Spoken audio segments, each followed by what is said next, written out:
Hello প্রিয় দর্শক বন্ধুরা, আমার চ্যানেলে আপনাদেরকে অনেক অনেক স্বাগত।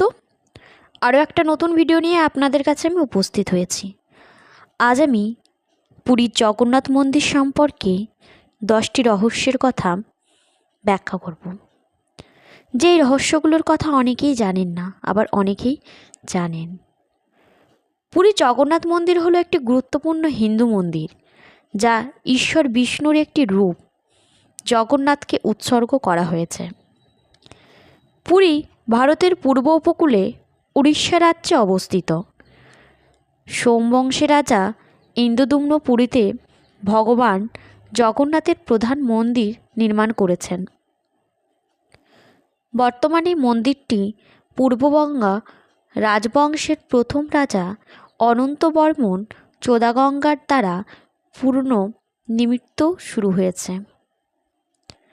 নির্মাণ কাজ শেষ হয়েছিল দ্বাদশ শতাব্দীর শেষ ভাগে তার নাতি অনঙ্গ ভীমদেবের সময়ে। ভারতের প্রাচীনতম মন্দিরগুলির অন্যতম এই মন্দির। প্রাচীনতমের পাশাপাশি ধর্মীয় মাহাত্ম্যও এই মন্দির ভারতের অত্যন্ত গুরুত্বপূর্ণ মন্দির, অন্যতম গুরুত্বপূর্ণ তীর্থস্থানও বলা হয় এখানে। আর মন্দিরের সঙ্গে জড়িয়ে রয়েছে বেশ কিছু রহস্য। তাহলে আসুন জেনে নেওয়া যাক পুরীর জগন্নাথ মন্দির সম্পর্কে এরকমই 10টি রহস্যময় তথ্য।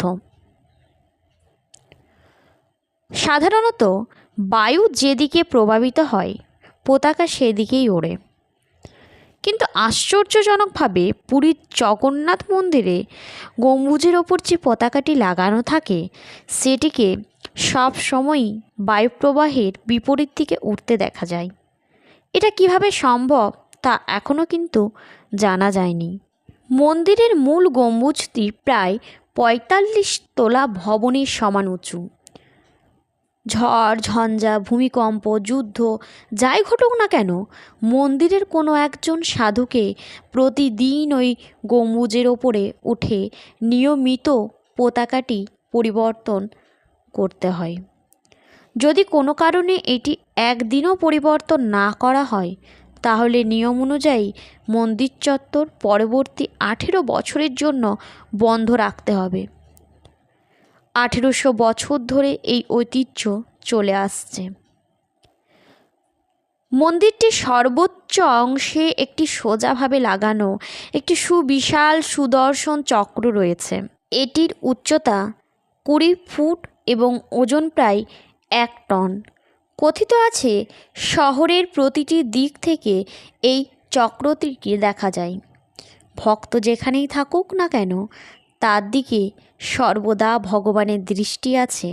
ভক্তের মনে এই ভাব জাগানোর জন্যই এই মন্দিরে চক্রটি স্থাপন হয়েছিল বলে শোনা যায়।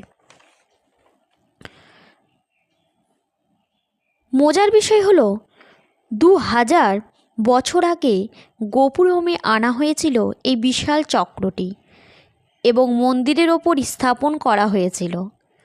চক্রটি কিভাবে নকশা করা হয়েছিল, সেটিকে কিভাবেই বা মন্দিরের গম্বুজের ওপরে বসানো হলো, এসব প্রশ্নের উত্তর পাওয়া যায় না।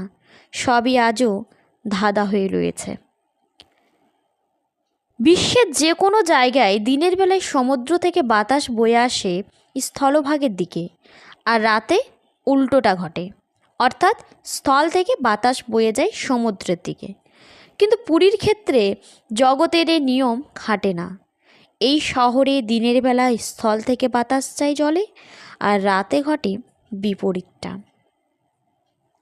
আরও এক আশ্চর্যের বিষয় হলো মন্দিরের ওপর দিয়ে কোনো কিছুই ওড়ে না, কোনো বিমান এমনকি কোনো পাখিও উড়তে দেখা যায় না।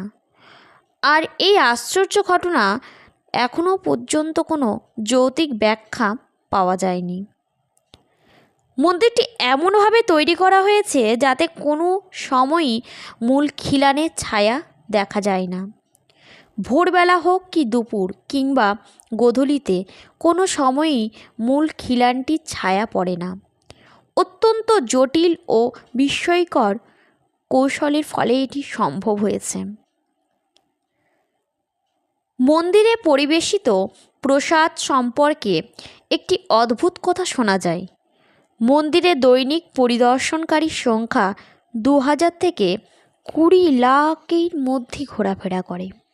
তবে রান্না করা প্রসাদের পরিমাণ বছরের প্রত্যেক দিনই সমান থাকে।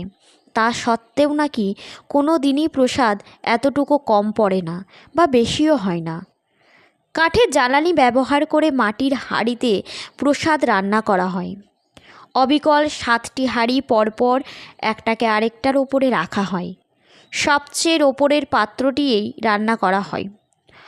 আশ্চর্যজনকভাবে প্রথম পাত্রে যেভাবে রান্না করা হয়েছে তা অন্য পাত্রগুলিও নিজে থেকেই হয়ে যায় বলে শোনা যায়।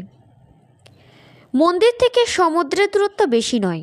মন্দিরের সিংহদ্বার অর্থাৎ প্রধান ফটক দিয়ে প্রবেশের আগে পর্যন্ত সমুদ্র শব্দ শোনা যায়। কিন্তু একবার সিংহদ্বার পেরিয়ে গেলেই আর সমুদ্রের শব্দ শুনতে পাওয়া যায় না। এরপর আবার মন্দির থেকে বের হলে তবেই সমুদ্রের শব্দ শোনা যায়। কথিত আছে, নবকলেবরের সময় পুরনো মূর্তিগুলোকে মাটিতে সমাধিস্থ করা হয়। 21 দিন পর মূর্তিগুলো আর দেখা যায় না। একে অপরের দিকে মুখ করিয়ে রাখা হয় এবং তারা নিজে থেকেই ভেঙে যায়। পুরীর এই 10টি রহস্যের কথা জেনে আপনার কেমন লাগলো নিশ্চয়ই কমেন্ট সেকশনে জানাবেন। আর এই ভিডিওটি যদি আপনার ভালো লেগে থাকে চ্যানেলটাকে অবশ্যই সাবস্ক্রাইব করে দেবেন এবং ভিডিওটিতে একটা লাইক দিতে ভুলবেন না। এরকমই আপনারা যদি ভিডিও পেতে চান নিশ্চয়ই কমেন্ট করে জানাবেন। আজ এ পর্যন্তই।